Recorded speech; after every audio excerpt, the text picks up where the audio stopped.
Okay, so we're holding in Kohelet towards the end of chapter 7, Perek Zayin. We'll begin Perek Chet as well today. Usually during this time of the year between Rosh Hashanah and Kippur, many times I have done, we've covered a topic that deals with Yamim Noraim, with the high holidays, Rosh Hashanah, Kippur, and so forth. But since we're a little bit behind on our schedule with Kohelet, and we'll be away again for several weeks because of Sukkot, I decided to continue Kohelet today. This is the 25th Shi'ur on Kohelet, and we have several more Perakim to cover. This Perek, as well as other Perakim, contain, of course, many ideas that are very valuable in life. It is too bad that Sefer Kohelet, as well as Sefer Mishlei, are not learned extensively. Some people have never even looked at it. This is Chokhmat Chaim, this is valuable knowledge that can really give us tremendous insight into people's behavior, into HaKadosh Baruch Hu's involvement in the world, how he manages his affairs.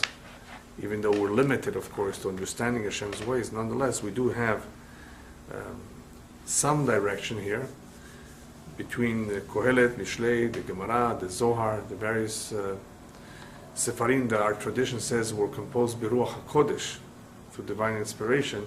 It means that they had direct, first-hand information on why certain things happen and how the world functions.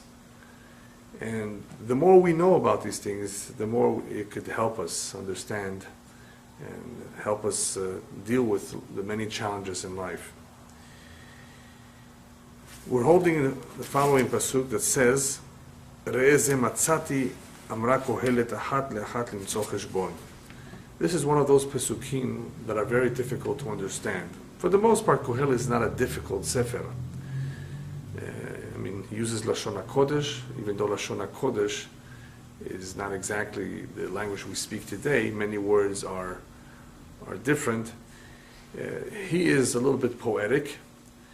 He's not always clear what he has in mind, in other words, what his kavanah is, his intention is. So we many times have to revert to commentaries.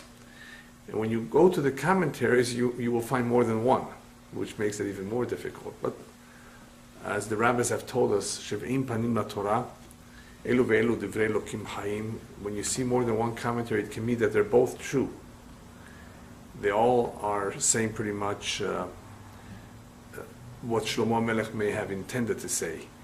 Even though they may be totally different things, they can both fit into the pasuk. There are many messages, therefore, in some pesukim, in some of the words that he says. So this is one of those pesukim that is very difficult to make sense of. The literal translation just means, behold, I have found, Kohelet says, one-to-one, limtzo cheshbon, to find a calculation. I have found one-to-one, limtzo cheshbon, that there is a cheshbon, there is a calculation, there is something about numbers. What is he talking about? Now, sometimes it is possible that he is referring to something that he has said in the past. And some commentaries explain that is what his intention here is. That there is something about a cheshbon. Cheshbon means math in modern Hebrew. It means calculation. Right? It means also that there is a higher reason. That's how the word cheshbon is used. A higher reason or a higher explanation for something that happens. So here he's saying that he has discovered that one of the mechanisms in this world involves the putting together or adding many small details together to form a big picture. In other words, there are quite a few details in life. There are quite a few small details that each one on their own may not make too much sense when you see it, when you experience them. But when you add one and one together, what you see is a picture emerging from this puzzle that is comprised of small pieces. So he says, I have discovered, I have found that ahat le'ahat, that things add up. Things add up in such a way that there is a cheshbon. Well, what does that tell you? That there is a design over here. When you add up the pieces of a puzzle and you see a picture, that means it was intentionally designed as such. It's not possible that you just add up pieces and a picture comes out of it randomly. There's no such thing as a random picture that it contains detail. So part of the mechanism of the world, or one of the mechanisms by which the world operates, is by details that the sum of the whole is a big cheshbon. A big cheshbon. In other words, it amounts to something. And the rabbis tell us that here he's referring to mitzvot and ma'asim tovim, of course, the good deeds, that these mitzvot that a Jew performs, or that a non-Jew performs, I mean, if he's a good man, good deeds, they actually add up to something. They're actually stored in a cheshbon, in an account. Nothing is lost. As in physics they say that the energy is not lost, right? One thing is transformed into something else. Nothing is really lost. So all these mitzvot add up to a cheshbon. All the tears that people shed do not just disappear and were shed in vain. They add up and they're stored, as our tradition says, in a notzar, in a storage, where at some point later on in one's life someone may need those tears, those merits, those deeds that have accumulated. So things accumulate, and as they accumulate they become a big cheshbon, which means that they are stored and they are saved. And because the mechanism works like that things accumulate, this mechanism has the ability to bring about a reaction, a positive reaction, that one detail or one maaseh, one deed will yield another deed. As the rabbis tell us, in mitzvah goreret mitzvah. When we perform one mitzvah, it gives us the ability, somehow it enables us to in the future have the incentive, the desire, the interest to perform additional mitzvot, which is great, because you get somebody to do one thing for you, a favor. That little favor bonds the two of you. There's a connection here.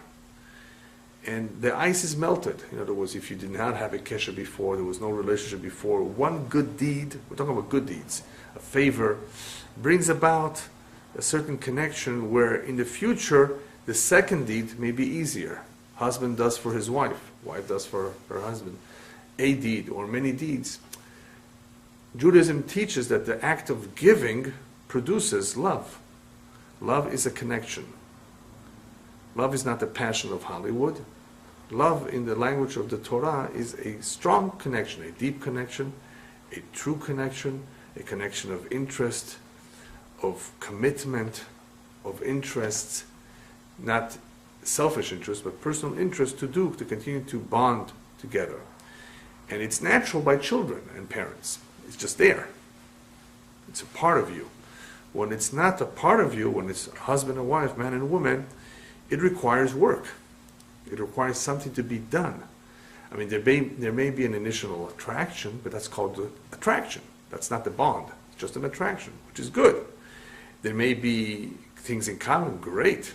Even more attraction, even more bond. But in order to really keep it together, there has to be an interest. And that interest is more spiritual, of course. It's not physical. And in order to make it happen, the Torah guides us, of course, that you need to bond in a very, very unique way. How's that? You become the focus, the center of all attention to each other. It used to be the parents. It used to be other people. Now, husband and wife, you are there for each other. So when a couple sees that they are there for each other and they are number one, more important than anybody else, even more important than the outside world, the parents and so forth, then there's a chance that they can build on that and really develop trust, understanding, and bond forever. So this is built into creation. There's a mechanism there that deeds, actions, form a chain that connects, that bonds, and that develops, and accumulates. And this is with mitzvot that allow us to do additional mitzvot in the future. You get him to do one mitzvah, maybe in the future it will be easier for him to do more mitzvot. After all, he sees it wasn't so difficult after all, right? He did it. And that one mitzvah therefore leads to another mitzvah. Unfortunately, the opposite is also true. One averah, one sin, leads to another sin, or can lead to another sin more easily. He did it once, the door is wide open now. He may do it again. It was hard the first time, it's going to be easy the second time. And that's what habits are all about.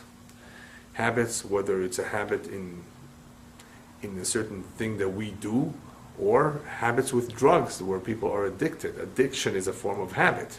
The body has become habituated and dependent to something, and the cravings are there. And we're only human, we are physical, and it's very difficult to disconnect ourselves from those cravings. It requires tremendous willpower.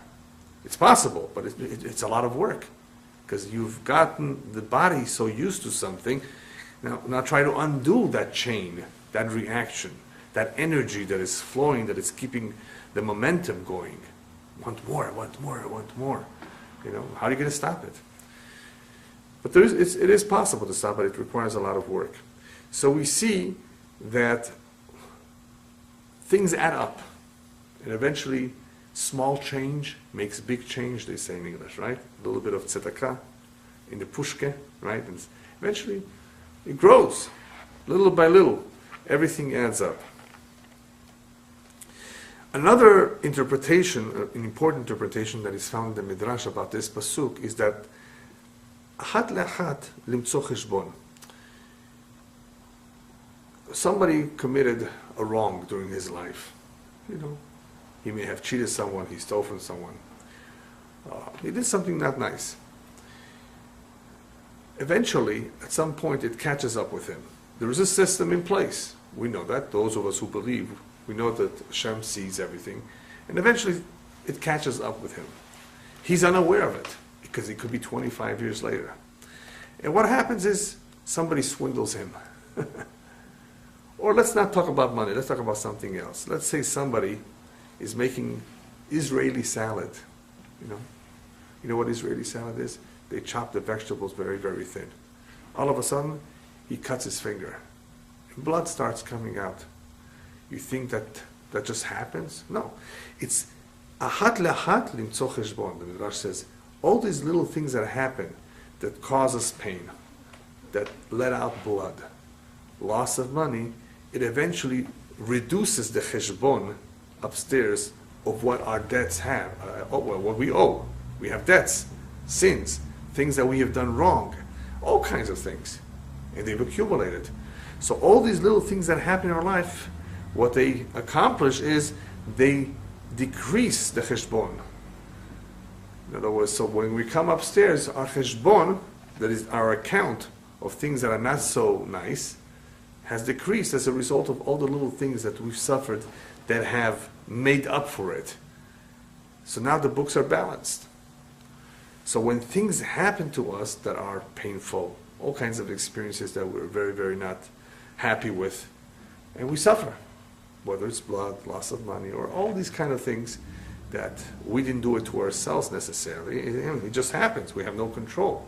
We should remember that there is a cheshbon, and everything adds up to a cheshbon, and everything therefore is done in such a way that it will affect the cheshbon. It will decrease the cheshbon, because we're getting it here, we're experiencing here, and it's better to have it here than to have it upstairs. Very important idea. In other words, we shouldn't feel bad. Something is done. Somebody insulted us, chas v'shalom, embarrassed us in public. That's very painful to some people. Some people are indifferent. They don't care. And sometimes it's good to be like that. Imagine somebody yelling at you. And there's an expression in Yiddish, you can yell from today till tomorrow. It won't help you. In Yiddish, it sounds good. Not everybody has the confidence, the self-confidence to say that to a person. He's hurt. He may be hurt. He may not understand what he's talking about. He may feel insulted. I mean, who knows? You know, people react differently to these kinds of remarks. But the more confidence you have in yourself, and where are you going to get this confidence if not from Torah, and from the proper hashkafa, the proper outlook that these things don't matter. And the only importance that they have is that they're actually good for us. If it's positive criticism, then we better listen. And if it's something which is very insulting and totally not right, then it's also mishamayim. It doesn't mean he's right or she's right. It just means that if we are the victims, don't worry about it. Everything is accounted for. Everything leads to a cheshbon. And even if it doesn't lead to a cheshbon, if there's another cheshbon already upstairs, this will take away from that cheshbon. Every one of these incidents that we're unhappy with, that are uncomfortable, eventually is for our good. Yonatan ben Uziel, as many times in the past, he has a different way of interpreting Pesukim. And I always look at what he says. Yonatan ben Uziel is the translation in Aramaic, but it's not just a literal translation, as Unklos does on the Torah. Yonatan goes deeper into the concept, into the words. And he says that Shlomo Melech here is referencing the Mazal. If you learn Kohelet, you will see that the Mazal is spoken about extensively. I mean, just about in every parak there's some mention about it, even though the word Mazal does not appear in his words necessarily. Indirectly, it's inferred that he refers to Mazal. Shlomo Melech, having been the most knowledgeable person that ever lived, according to our tradition, he knew about this wisdom too, about this knowledge called Mazalot, astrology. And believe me, he knew a lot more than the best astrologers today. He had first-hand information. He received it from a good source. So he uses it to explain many of life's facets, many of the ups and downs in life that people have. Marriage, business. Mazal is responsible for so much. But you have to be careful when you're dealing with this subject so that you do not forget for one moment that there's still something called free will. We'll talk about it towards the end, that he makes a point of that, because there were always different philosophies throughout the history of mankind that believe all kinds of things. There is no mazal, there is mazal, you have free will, you don't have free will. So he definitely uses it because it's a very important concept, idea, that explains many things in life. Why people have a different kind of life. This guy is totally ignorant, doesn't have a high school diploma, and he is a billionaire, not even a millionaire, a billionaire. And this guy who got a PhD, he's a genius, right? He's having a hard time making ends meet. As we say in Hebrew, lo yachol ligmor et hachodesh. He can't finish the month, you know. Why? How do you explain it? Because it has nothing to do with the head, with chokhmah. It has to do with something called mazal. All right, so we've spoken a lot about this. It could be, as Yonatan ben Uziel says, that this is also one of the ideas that he's expressing here, that in order to understand a person, an individual's life, you have to cross the T's and dot the I's, as they say in English. You add up all the details of his life, of his mazal that consists of many details, and you're able to get the picture. You're able to see a picture emerging. Oh, I see. That is why he got married at 22. He had a lawsuit at 35. He had kidney stones at this stage of his life. He had a tremendous loss. He had a tremendous inheritance here. These are all details of a person's mazal. Some people have this kind of mazal, some people have that mazal, and it's all pretty much predestined when he's born. And if you really are very good at it, you're able to figure it out in advance. What kind of a person's life this will be. What will he have? You can tell how many kids he will have if you know how to read his hand. How many will be boys and how many will be girls. It's all written. Right? How long he will live approximately. What physical ailments he will have. Depending on how good you are. So that that's another interpretation of this pasuk, of the details on how a mazal consists of all kinds of details.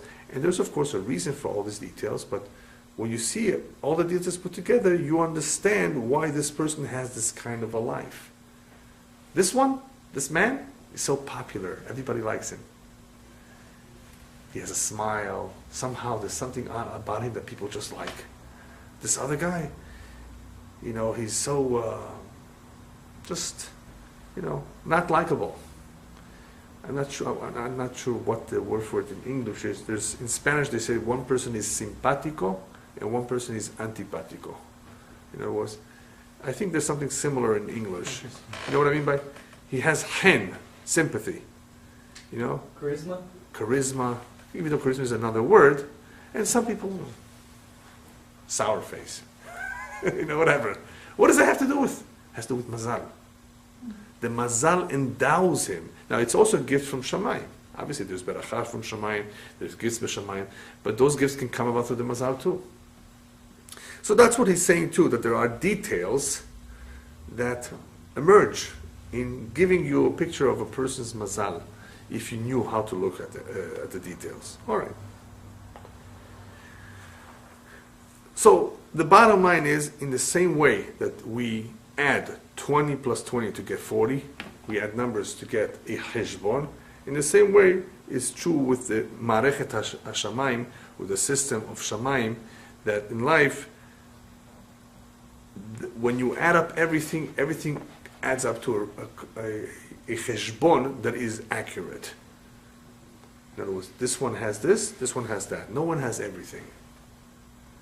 This one has a good wife, but he has a difficult livelihood. This one has an easy livelihood, but he doesn't have such a good marriage. See what I mean? So in the end, everything adds up to a accurate cheshbon b'shamayim. That's the way the system works down here. Things are not just random. Things are not just, by chance. Everything adds up to a cheshbon. Okay, now we've come to a very, let's call it enigmatic or difficult pasuk that is especially difficult for women more than for men. Okay, so listen carefully. Don't get the wrong ideas. Shlomo Melech says, Asher od biksha nafshi, I've looked into life a little bit more, and you know what else I find? Lo matzati adam echad me'elef. Lo matzati, and I didn't find Adam, echad me'elef matzati. That's the way we should read it. In other words, I did not find exactly anybody who's perfect, but I did find 1 in 1,000, an Adam, a man, that I can trust. Okay? So here, it's a little bit difficult to understand where he's leading to, so I'm going to give you various interpretations. In other words, it's not easy.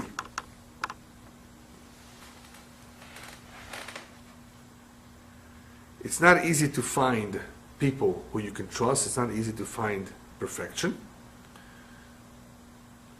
But 1 in 1,000 I did find, a man. V'isha b'chol ele lo matzati. But a woman, I didn't even find 1 in 1,000. Now, why is he saying 1,000? Because he had 1,000 wives. Okay? So he says of all the 1,000, they don't come close to his mother. Well, obviously he's comparing. He says, I didn't find it. I thought I would find better and better and better. I took more and more. He tried Iranian women, wasn't successful. He went to Indian women, right? He tried everything. So what's going on? What is he really telling us over here? The simple interpretation of the pasuk, the simple interpretation is that we're talking about strengths and weaknesses in handling the Yetzer Hara, handling temptations, handling challenges in life, difficult challenges. He says human beings are frail. If you tempt them, they fall. They can break. He says, therefore, I don't find too many people, 1 in 1,000, that are so strong that they can resist all the pressures in the world. Imagine if somebody comes, just think about it. Imagine somebody comes to you and tells you, you know what, I need a favor of you. Do this or that for me. And you wouldn't do it because it's not right, because you don't think it should be done, or whatever. But if he offers you $25,000, you're going to think about it. Right? They say about police in certain countries in Latin America that you can easily pay them off. It's true. He's going to stop you for a red light, for speeding, you pay him off with a few pesos. They say if you try it in this country, it won't work. I disagree. What do you mean I disagree? It won't work with $10, but it will work with $2,000. And if it won't work with $2,000, how about $5,000? When would you want to pay $5,000 to a policeman? Maybe for drunk driving. I don't think you think about it if you were drunk. But I just gave you an example that bribery is powerful. You can buy almost anyone.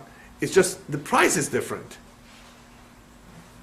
If you told Obama, listen, Mr. Obama, can you really help me get this law passed? Obama says, no, it's too difficult, or I don't believe in it, or I don't think it's a good idea. Listen, I'm gonna sponsor an evening for you, and I guarantee you that you will make $5 million in this evening that will go towards your attempt to be reelected. No guarantee you'll be reelected. $5 million is a lot of money. He says, okay, tell me a little bit about what this law is. What did you say? Yeah. And if not, how about $50 million? Well, some people have that kind of money to give. And guess what happens in real life? They do it. They go to senators, they go to governors, they go to people who have a say or have power. And that's called in English of the 21st century, lobbying. That's what it's all about. So Shlomo HaMelech says, you know what, I've looked into human beings, can't find too many I can trust. Or he's talking about people that generally fall. And he says, I found a man sometimes, a man in 1,000 that can resist all the pressures no matter what. But woman, I didn't find yet. Why not? So the simple interpretation is that women tend to break more easily than men. That's what the rabbis tell us. Now when it comes to childbirth, however, when it comes to childbirth, Hashem gave women much more endurance to endure pain, physical pain, than men. Men cannot endure physical pain as much as women can. But emotional pain, emotional torture, temptations, seductions, the women will fall quicker than the man. Doesn't mean the man will fall. The woman will fall easy, much quicker than the man. That's just a fact. And I'm going to prove it to you in a minute with a story. So that's a simple interpretation. The second interpretation is that this is based on Yonatan ben Uziel, is that Shlomo HaMelech is referencing what he has said in the past, that there's no such thing as a tzaddik, a righteous man that never sinned, that never did it wrong. We all make mistakes, right? So therefore he's basically saying, I find it very hard to locate such an individual that is perfect. There's no perfection. And he's comparing it, Yonatan ben Uziel, to Avraham Avinu and to Sarah. Avraham Avinu was Yachid Bedro, the only one in his generation that was perfect. He was able to withstand all the challenges, all the tests. He passed them. And so was Sarah. So here he's saying that neither is anybody like Abraham, and neither is any woman like Sarah. So here he made, according to this interpretation of Yonatan ben Uziel, both the men and the women are equal because he's referring to Sarah and Abraham. Nobody's like Abraham, nobody's like his Sarah. So not even 1 in 1,000 women can come close to the shlemut, the righteousness that Sarah had. Okay, that's another interpretation, because it's difficult to find somebody who's mushlam, complete. There's a tale, I don't know how true it is, but there's a tale, a story about Shlomo HaMelech, that somehow he got into a conversation with this woman he found, as when he was wandering, the years that he was wandering, and he told this woman this pasuk, men 1 in 1,000 I found, but a woman, not even 1 in 1,000 did I find a woman who I can trust. And she was upset at him. How could you say something like this to the woman? It's not nice. That not even 1 in 1,000 women you found who's you can trust, who's complete. So Shlomo Melech tells her, I meant this for your benefit. I meant this for the benefit of women when I made this comment. He says, for the benefit of women? Yeah. Had I said that, like by a man, 1 in 1,000 women is righteous and trustworthy and complete, single men would be looking for that one woman in the world. Say, no, there's something better out there. This, not so perfect. There's something more perfect than her. So I'm telling all the men in the world, there is no perfect woman. So that they should just get married. You won't find that one perfect one, because there is no perfect. So, he's talking to, in other words, he's talking to the benefit of the women. So people who are single should eventually settle down and not be so picky. And he's also talking to the married men and women. There is no perfection. Don't get upset. Don't be disappointed. Don't be so demanding and don't expect better. I mean, obviously people have to work on problems. There are problems that need to be worked on. But there's so much that you can expect. People are not perfect. Everybody has a weakness or two. And men or women, it's the same. So this is as a benefit to women. Men should not continue to look for that perfect. There is no perfect. However, there is a Agadah, or a story, a Sipur, that is part of our tradition, that the reason that Shlomo Melech came to this conclusion that men, 1 in 1,000 he has found that he can trust, and women not, is because of the following incident which he used to prove this point to the Sanhedrin. Sanhedrin says, how could you say something? He says, trust me. I tried it, I've seen it, and I'm going to show it, I'm going to prove it to you. They looked in his kingdom for the best couple. They found a couple who were very devoted to each other. Well-to-do, happy, with kids, established, fine people, good people. Shlomo Melech calls the man one day. He says, listen, I want to offer you one of the highest positions in my kingdom. And you will have, of course, so many people under you. You will have tremendous power. And I will give you my daughter to marry as a wife. He says, yes, yeah, but I have one condition. I need you to chop your wife's head off and bring it to me. You want to marry my daughter, right? So you have to chop her head off. And then, of course, you get this. That's my only condition. So he says, Your Honor, anything you say. In order for me to get this position, in order for me to get what what you're offering me, I'll do anything for you, of course. So he gives him a sword to carry out the job. Puts it in a basket, he hides it, comes home. His wife sees that he's a little bit disturbed. Honey, why are you disturbed? Don't ask me, he says. I had a bad day. Okay. She can't get more information from him. She goes to sleep, and he waits for her to fall asleep, takes out the sword, approaches her, and then he says to himself, how could I do this? She's my beloved wife. She's been devoted for so many years. It's too difficult for me to do. He goes back to his bed. Then he goes back again. He says, but I'm going to get all the riches, and I'm going to be in such a high position. And then he sees a little kid sleeping next to his wife. He says, how could I do this and leave those kids as orphans? I can't do this. It's impossible. I will never do this. And he lets go. Goes to sleep. The king asks for him to come. And he comes to him the next day, and he tells the king, I'm sorry, I cannot do as you told me to do. And the Shlomo Melech says, you're a good man. Don't worry about it, everything is okay. You're a perfectly good man. I knew you would resist the offer. I knew your love is so strong for your wife that I predicted that you would not be able to do it. Okay, 30 days go by. This time the king calls the wife of this gentleman. I want to marry you, but you're married. You know what it is? You will be my queen. You'll be my wife. You'll be the second in command. Yes, but you're married. What should I do? Here's a sword and chop off your husband's head.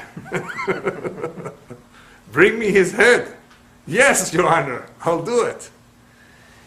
He gives her a sword from plastic. The Midrash says, where it's recorded, the story is, it says that he gave her a sword that the blade was made of bedil, of tin, a soft, very soft metal that can't kill. But she doesn't know. He basically tells her to do the same thing that he told the husband to do. And the woman waits for the husband to fall asleep, and she goes and approaches his bed, takes out the sword, and starts banging on his neck. And of course, it doesn't do anything because it's a soft metal. And he wakes up and says, "What's going on over here?" And he says, "I'm going to make you swear to me right now who told you to do this." And she, of course, breaks down. And she says, "Shlomo Melech asked her to do it." So they both go next day to Shlomo Melech. And Shlomo Melech is waiting. He knew that they would be coming to him. The Sanhedrin is there. And he's already smiling. And he says, "You see, why do you think I gave her a fake sword? Because I knew she would be prepared to do it. The man, he gave a real sword, and he knew he wouldn't do it." So you see, just to prove my point to you, the Sanhedrin, that the woman sometimes is capable of showing a lack of compassion, right? And not think clearly, and be tempted to do something that is totally not right, and break. Even though she was devoted and they had a good life and a good marriage, just to prove the point that even the best of the best can fall. So because people can fall, people can be tempted, be careful.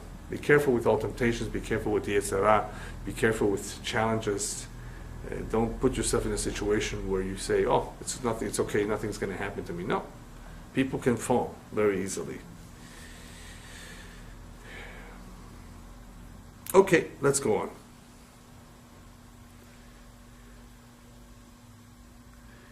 The next pasuk, he says like this: Levad re'eze matzati.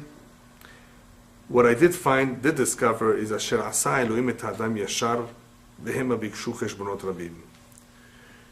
When Hashem created man, He created him with perfection. Everything is well balanced.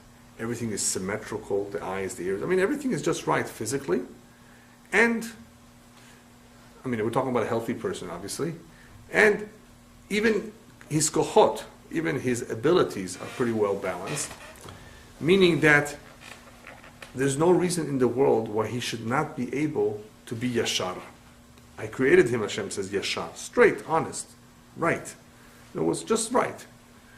We have our inclinations, we have, of course, our weaknesses and temptations, but he's made in such a fashion, in such a way, that if he wants to, if he chooses to, he will not, he doesn't have to drift from the right path. Because Hashem made him in such a way that he can remain devoted, righteous, and good throughout the rest of his life. He doesn't have to cheat. He doesn't have to lie. He doesn't have to be bad. He doesn't have to be corrupt. He doesn't have to be. Because Hashem made him right. So who's the one that corrupts him? Who's the one that makes him, that sheyit kalkel, that he will deteriorate, that he will just go bad? He himself. Why? Because hema bikshu cheshbonot rabim. It's human beings who are, because they contrive, because they conspire, because they have all these plans, and because they have all these ideas in their mind, that's what misleads them off the right derech. People are not focused properly on what they should be. We have a mission. We have a trip. Imagine somebody has to get from here to Yosemite, right? 5-hour, 6-hour drive or whatever. And he gets distracted and he goes off to Fresno or he goes off to some other city. Don't get off. Stay on that freeway that you're told and you'll get to the park and you'll enjoy it. You'll be there. You'll have fun. You'll have a good time. No, but people get distracted. They forget about their trip. They forget about their main mission in life. What are we here for? Right? There are many things that distract us.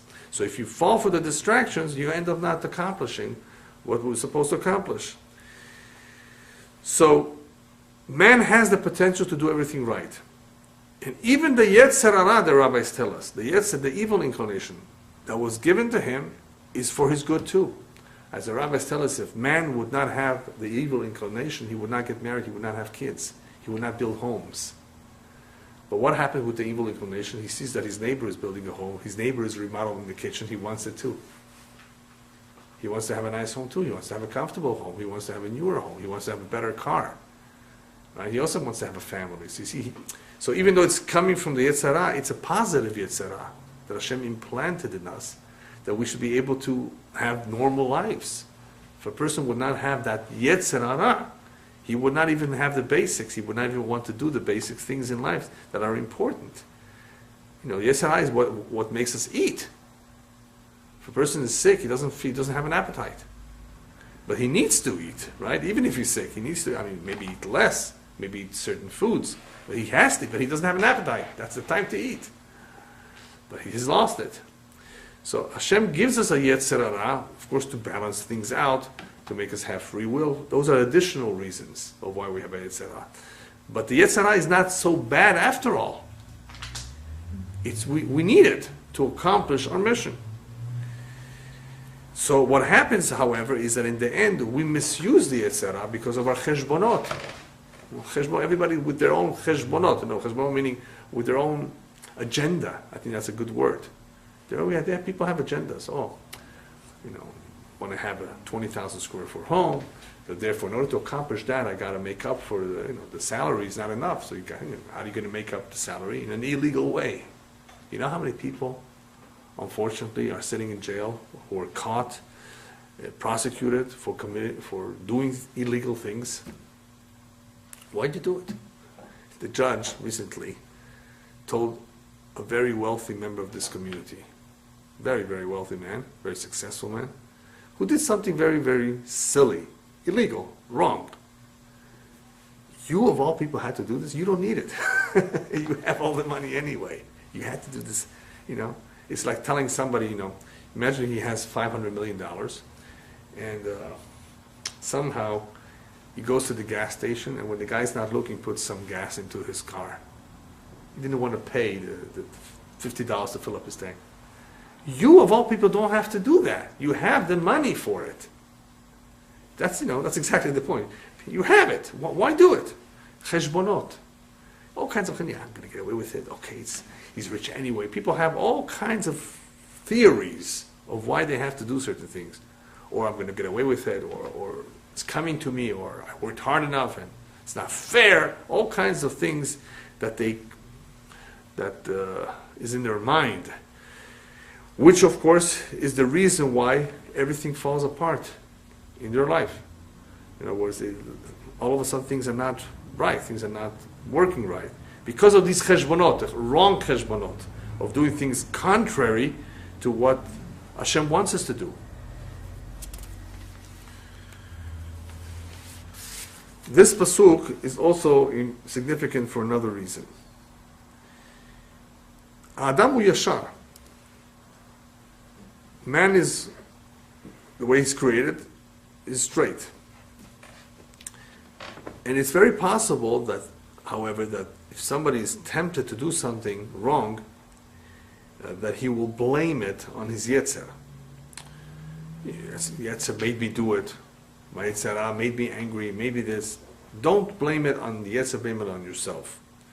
Because even though we do have a Yetzer Hara, and we do have certain weaknesses and temptations, man, by virtue of the fact that he was created yashar, well-balanced, means that he has the potential to nevertheless stay honest and stay straight and not succumb to the Yetzer Hara.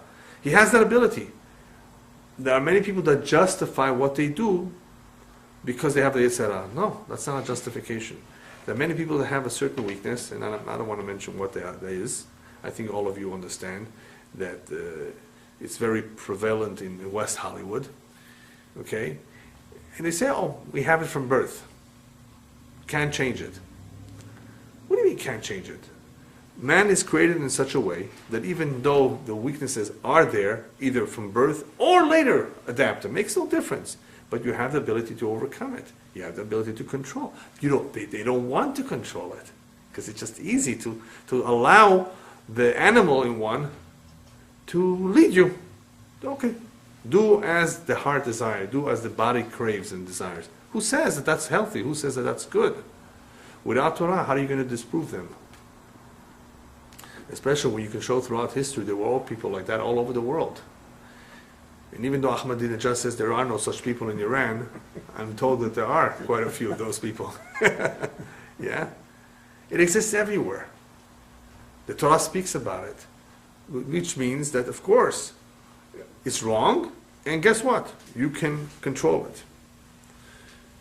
Some people may need the outside help. Okay, outside help is okay. It's welcome. It's something good.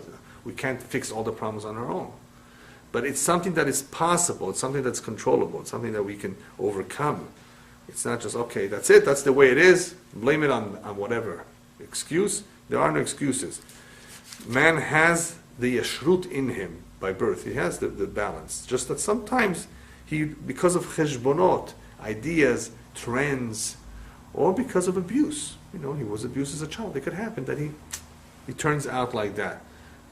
But he can come back to it. He has within him, Hashem has given him the koach, the potential to overcome that. Otherwise, everybody's going to go to court and judge, the Yetzer made me do it. You can't get away with it. You cannot justify it like that.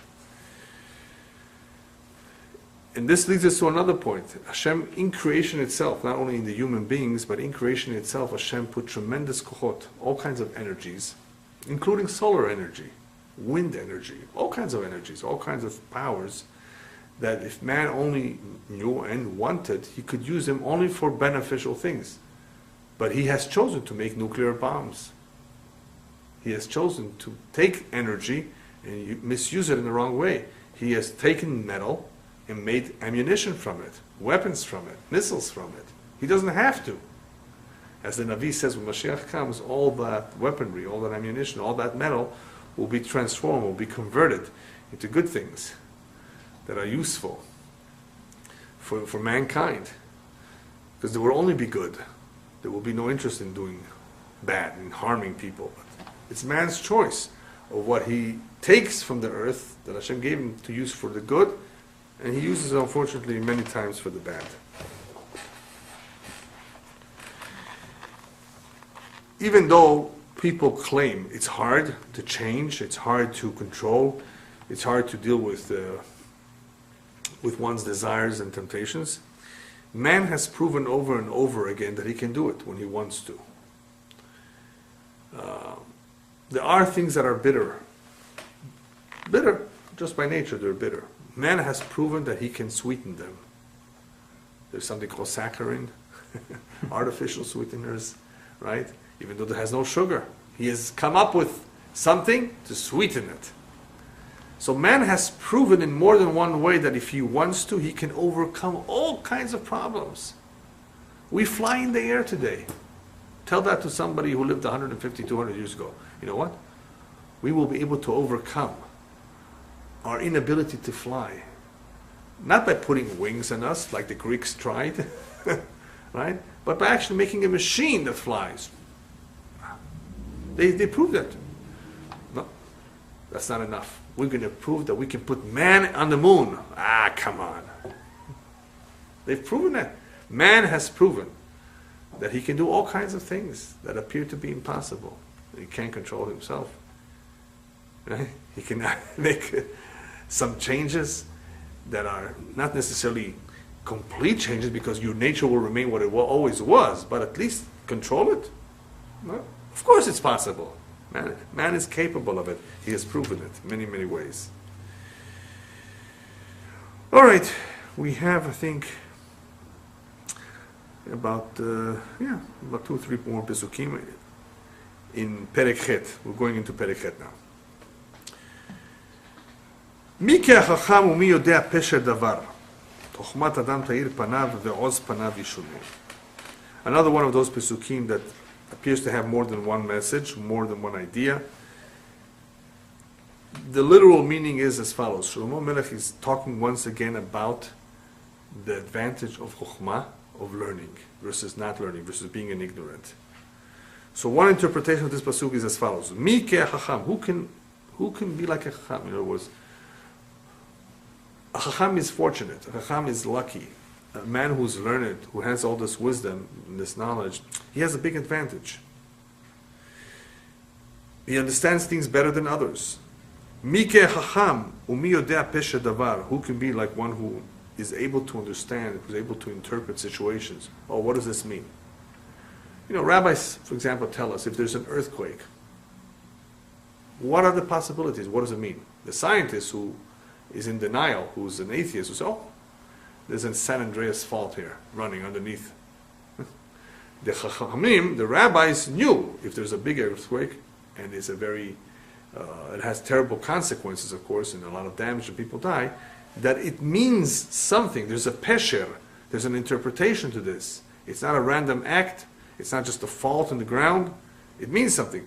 So who can be like a Chacham, who can understand things? Obviously, that is a big ma'ala, if one is able to. Chokhmat adam ta'ir panav ve'os panav yishuneh. The wisdom of man will lighten his face. Rabbis tell us that the chokhmah, the wisdom that a person gains, it actually changes him. And that change in his nature is also seen on the outside. We get a glimpse of it when you see the face radiating, when you see something shining about him. Just like when Moshe came down one time from the mountain, he was shining because of all that glory, all that Shekhinah on him, which is of course even a higher level than just Chokhmah, wisdom. Nonetheless, there's a certain aura that envelops a man because of his neshama, because of his closest to Hashem, that is seen much more on the face apparently than the rest of the body. All right, he mentions this in this pasuk. And he says, as a result of that, Oz panav yishuneh, that which was rough, also becomes softened. What does that mean? That even if there's a roughness to the skin, the shine is there. Even if there's a roughness to the character, the chokhmah, the Torah, will soften him. It will give him humbleness. So one of the midot that are acquired through Torah is that even if you start off with a human being who is rude, who is crude, who is rough, right? The Torah will change him. The Torah will make him softer. Why is he telling this to us? Well, obviously, this is the secret. This is the trick. We may have certain weaknesses. How to best deal with those weaknesses is through learning Torah.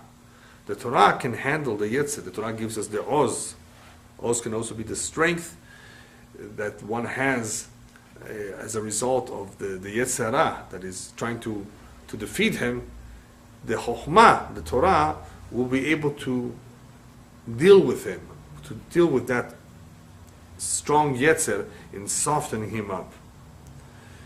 So the Torah gives us the koach to spare ourselves, to save ourselves from the Yetzer Hara. There is a story told about Aristoteles. Aristoteles once heard that there was a chacham from Rome that was coming to visit him, a very knowledgeable person. And this knowledgeable person was very proficient in Chokhmat Hayad. He knew how to read the hands.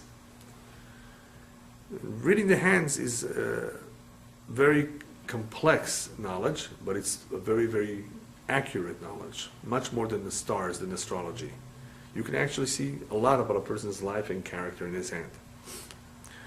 So Aristoteles wanted to test him. Let's see how much he knows. I don't want him to see me, because then he may know me. He may make up stories and say things because he knows me. So he sent, instead of, you know how we have fingerprints today, he sent a cast. You can make a cast of your hand, like fingerprints, where all the lines are in the cast. Don't tell him who it is, don't tell him who this belongs to. Just show him the cast with the lines. Let's see what he says about this individual who has these lines? Huh? Good test, right? So the Chacham looks at the cast of the hand and he says, this hand belongs to a murderer. It belongs to a person who's very cruel. It belongs to someone who has these very, very rough characteristics. And he starts listing a whole bunch of real tough characteristics. So the students who brought this cast say, this guy doesn't know what he's talking about. He obviously doesn't know because he guessed wrong. Or he doesn't understand, or doesn't know how to read like he claims he does. They went back to Aristotle and said, Aristotle, just don't waste your time with him. He said this about you. And Aristotle tells his students he's right. He's 100% right about everything that he said. I have all those negative characteristics. I have this and this weakness. His prognosis or his analysis of this hand is perfect. The only thing is through the chokhmah, the wisdom that I've learned, I know how to cope. I know how to control myself. I know how to deal with them. I don't succumb to those weaknesses. I'm able to be strong and not be tempted only through the chokhmah. And imagine Aristotle is saying this through the chokhmah of philosophy, that he basically on his own was able to control himself. Through Torah, you would even be on a higher level. It contributes so much more to one's personality. It actually transforms the person into someone else.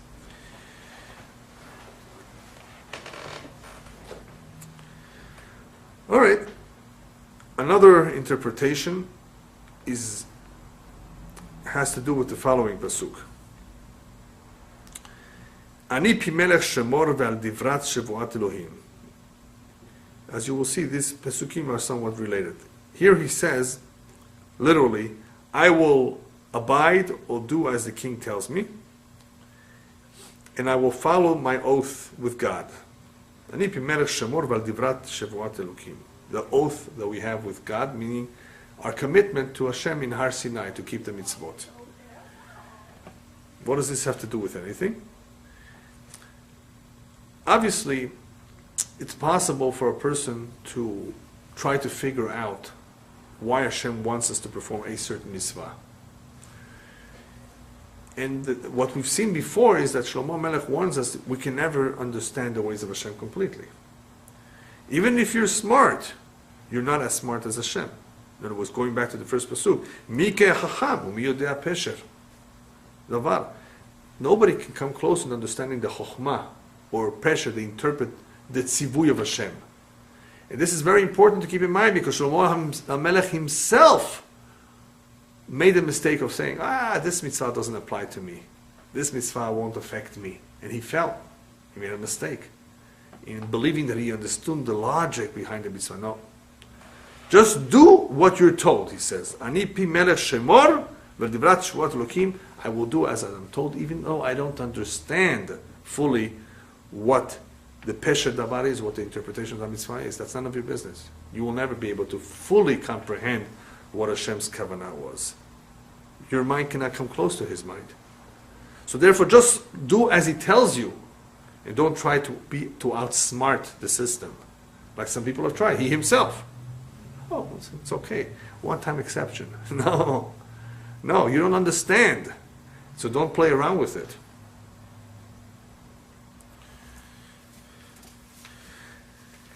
Now, this is also an important concept for another reason. Shlomo Melech does tell us we need to follow what kings tell us. We need to be law-abiding citizens. Ani pi melech shemor. However, even though we're told to be law-abiding citizens, al divrat shevuat Elokim, as long as that law by a mortal human being does not contradict or go against the shevuah that we have to our king. There are times that we have to give our lives and not accept what the non-Jewish king will tell us to do. That's what happened in Spain. That's what happened in Mashhad too, in Iran. That Jews were being forced to convert. It says, this we will not do. Some of them, of course, concealed their Jewishness to try to get away with it and hope that the times will pass. That's not always a good idea either, because you get used to a diluted form of Judaism in the meantime. It's concealed, it's not authentic, it's not strong. right? The kids see that you're not as devoted, that you're hiding it. It loses its effect. At times we have to be strong. Yes, we have to do as the king says, but we sometimes have to say, no, thank you. We have a king, Bashamayim, who has told us otherwise, and we will not contradict what he says. People who came to this country in the early part of the 20th century, they couldn't find a job so easily. And when they did find a job, some of them had to work on Shabbat. They made a mistake. Because that king told us not to work on Shabbat. But what about livelihood? He will provide for you. You will find a way to support your family without working on Shabbat. You didn't try hard enough. And some, of course, let go of the Shabbat. Once they let go of Shabbat, guess what happened to their children and grandchildren? They assimilated. They intermarried. Married non-Jews. They're not observant. Their families are almost gone from Judaism. Disappeared. One mitzvah, Shabbat. How could you go against the king?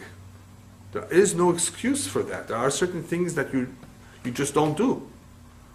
You're hungry and you're dying in the desert, you can eat non-kosher food. That's the halacha. It's not idol worshipping that you have to give your life for.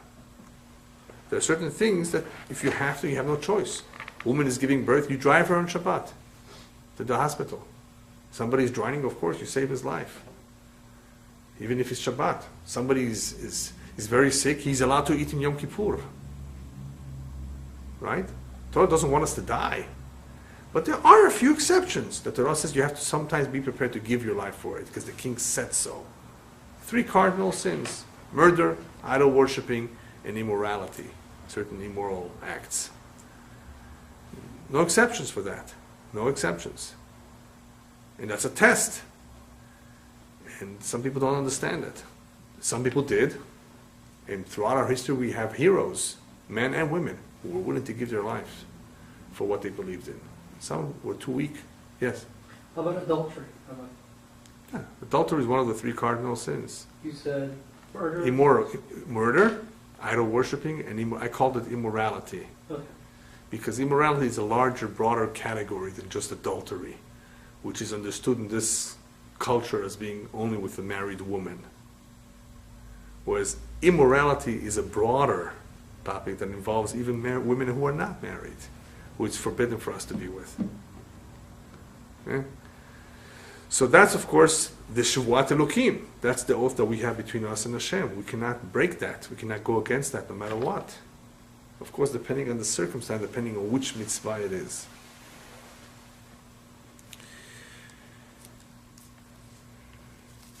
Okay. The last pasuk here is as follows. Al tibahel mipanav, al tibahel mipanav telech, al tamod bedavar ra, ki kol asher yichpotz yaseh. Another difficult pasuk, but this is more or less what it means. Don't try to run away. Don't remain in bad, in sin. Because whatever Hashem wants to do, He can do. Wow. What's going on here? So the simple meaning is, don't try to escape Hashem. Don't think that if you run away to another country, He won't catch you there. He's everywhere. Whatever He wants, He can do. Right?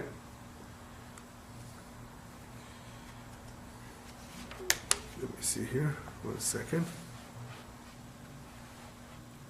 Yeah. You're not trying to run away. Remember the story with Yonah? We're going to read it in Yom Kippur.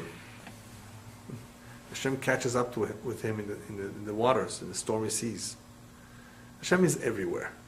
So, Hal tibahel mipanav telech, by saying, well, I'm going to go away, I'm going to do this, it's not going to happen with me, it's not going to happen to me, it won't affect me. Why?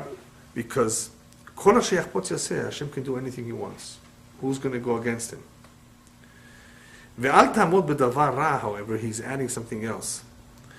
He's saying, don't be overconfident that just because nothing has happened yet, you might as well just stay doing what you're doing wrong. No, al tamod bedavar ra.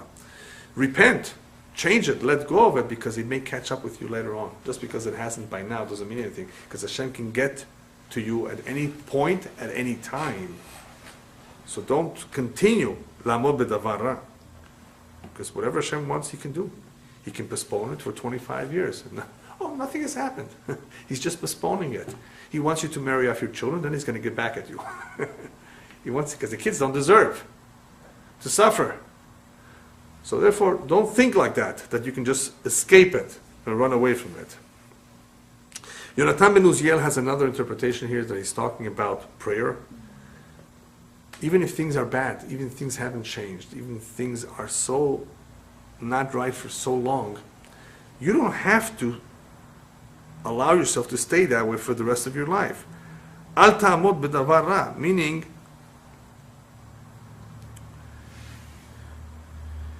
who says it has to stay this way? Turn to him, pray to him, beg him, do whatever you can, and don't just give up. Al ta'amod b'davar ra, in this, according to this interpretation, means things don't have to stay, things don't have to remain bad if they're bad. Turn in prayer, go and beg him, continue to ask, and maybe at some point it will change. There have been couples that I've heard after 17 or 20 years, they were childless, right? All of a sudden, the woman gave birth. So many years? What happened? And it's not because of new technology. So somehow Hashem listened to their prayers, and after a while, or they committed themselves to a mitzvah, and through their many, many actions, Hashem says, okay, the time is ripe now. Don't ever give up. Don't allow the situation to just remain the way it is now, if it's not too good. Pray at least, turn to him. After all, Hashem controls everything. Hashem can change decrees. Hashem can change one's mazal, if need be. Okay. He continues on to say, and this is a continuation of this pasuk, Kasher dvar melech shilton umi yomar lo ma ta'aseh. In other words, HaKadosh Baruch Hu is in control of everything, of the entire world. There's nobody that can oppose him, nobody that can tell him what to do. Obviously, the simple meaning of this is that you cannot outsmart him. You cannot outsmart the system. Once Hashem has decided that things should be a certain way, that's the way it's going to be. But why does he tell us this? For a very important reason. Sometimes a gezerah comes out, a decree comes out in Shamayim, and it's true, we cannot change it. There are times, however, when the gezerah is pending or has not come yet, that you go to a tzaddik. Tzaddik gives you a blessing, and he has such a tremendous koach, the tzaddik, this righteous man, tzaddik gozer v'kadosh baruch hu mekayem. The tzaddik will decree, through his prayers and supplications, that Hashem will listen and fulfill the wishes of the tzaddik. But sometimes it's too late, or sometimes Hashem does not allow the tzaddik to even see what is happening, as during the Holocaust and during the destruction of the temple. You think tzaddikim were aware of what was about to happen? Had they all known, they would have told their constituents, get out of here, flee. Some of them did, because they smelled something was wrong. They sensed, obviously, Me'ashamayim, it was meant to be like that. But what about all the others? They didn't know that it was going to happen? They just went like sheep to the slaughter? They didn't know. Many of them did not know. Why? Tzaddikim did not know? They're told through dreams, they're told through all kinds of simanim. When Hashem's gezerah comes out, it's concealed even from the tzaddikim. Even tzaddikim don't know. And even the tzaddikim, unfortunately, were trapped and fell and died. That's what happened during the destruction of the first, second temple. And now, in the Holocaust. How could it happen? We're not asking not only how could it happen to them, but how come they didn't know even? At least had they known, they would have told people. They could have saved some people. No. Obviously, when the gezerah already comes out, it's delivered. Sometimes it's too late. Sometimes there's nothing you can do about it. And people, of course, who need to experience this Holocaust will not even be aware of it. They won't even figure out what's going on. That's unfortunately when things are at that stage, when it's a terrible decree Mishamayim. Another important idea about these Pesukim in general, why he stresses the supremacy of Hashem and Hashem's Hashgacha in the world, is for the following reason. There is an emphasis throughout Sefer Kohelet, a very important emphasis on Hashgacha, that HaKadosh Baruch Hu is in charge, that HaKadosh Baruch Hu oversees everything in the world. He didn't just create the world and bail out and is no longer around like some claimed. He's around, he's aware of everything, Everything is recorded. He sees everything. He knows of everything. That's part of our emunah. We're very, very strong in this belief that there's complete hashgacha eluna in the world, and there's even hashgacha pratit, custom, single, personalized hashgacha for every individual Jew. Hashem knows exactly what his needs are, and provides for him exactly what he needs at the time he needs, as long as, of course, we're deserving of that. But the hashgacha is always there. On the other hand, even though there's hashgacha, there is also free will. There's a certain area in our life where we make the determination, we make the decisions, not he does. We determine and we decide whether we act in certain ways, whether we perform a mitzvah, whether we're helpful or not helpful. There are certain areas, and that area is called Yirat Shamayim, the fear of heaven, where we are the ones that will exercise free will. So this is an important point that he stresses various times in order to take away from those people whose mindset is either there's no ashgacha at all, I can get away with it, I can do whatever I want. And he says, no way, you can't. He's the one that determines everything. And to take away from the other opposite philosophy, there is only hashgacha. And even what I do is decreed from above. In other words, even the bad things. See what I mean? Two complete opposite philosophies. Either there's no hashgacha, chas v'shalom, or everything is b'hashgacha, everything is predetermined, everything is predestined. There's complete predestination on every detail of our life. We're robots. No, we're not. We're not robots. We're not animals that just function or operate by instinct. We have free will. And we've already spoken about the fine line between what is predestined, what is b'hashgacha, and what is up to us to decide in life. What is completely up to us. And that's a very important fine line, because there are certain things that we determine their outcome. Otherwise, how are we going to be judged? If everything is determined from above, what did we do? What did we contribute? Obviously, man's contribution is very significant, very important, and it's limited to a certain area of mitzvot in avirot, obviously good deeds, bad deeds. That's what we call free will. And that's the meaning here of what he says over here.